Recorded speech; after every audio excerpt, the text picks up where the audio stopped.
2026 টি-20 বিশ্বকাপের সেমিফাইনাল যদি ভারত বনাম পাকিস্তান হয়, তবে মুম্বাইয়ের আইকনিক ওয়াংখেড়ে স্টেডিয়ামে খেলার সুযোগ হারাবে টিম ইন্ডিয়া।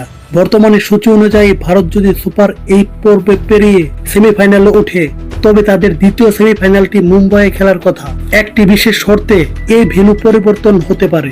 যদি সুপার 8 পর্বের ফলাফল এমন হয় সেমিফাইনালে ভারত ও পাকিস্তান মুখোমুখি হচ্ছে, তবে ভারত ম্যাচটি খেলার জন্য শ্রীলঙ্কার কলম্বোতে যেতে হবে। সুপার 8 গ্রুপে ভারত যদি প্রথম এবং পাকিস্তান যদি দ্বিতীয় অবস্থানে থাকে, তবে এই দুই চিরপ্রতিদ্বন্দ্বী সেমিফাইনালে একে অপরের মুখোমুখি হবে।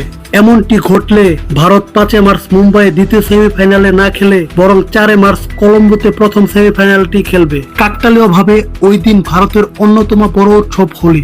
আইসিসির এক বিজ্ঞপ্তিতে আগে জানিয়েছে, যদি ভারত ও পাকিস্তান সেমিফাইনালে মুখোমুখি হয়, তবে সেই ম্যাচটি কলম্বোতে অনুষ্ঠিত হবে।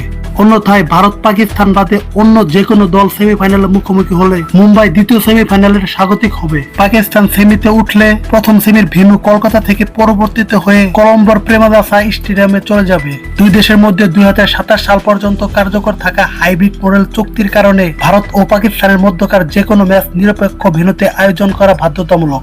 এই কারণে সেমিফাইনালের মতো গুরুত্বপূর্ণ ম্যাচ খেলতে ভারতকে শ্রীলঙ্কায় পাড়ি দিতে হবে। একটি মজার বিষয় হলো, শ্রীলঙ্কা এই বিশ্বকাপের সহ আয়োজক হওয়া সত্ত্বেও তারা যদি সেমিফাইনালে ওঠে, তবে ম্যাচটি খেলার জন্য তাদের ভারত সফরে আসতে হবে।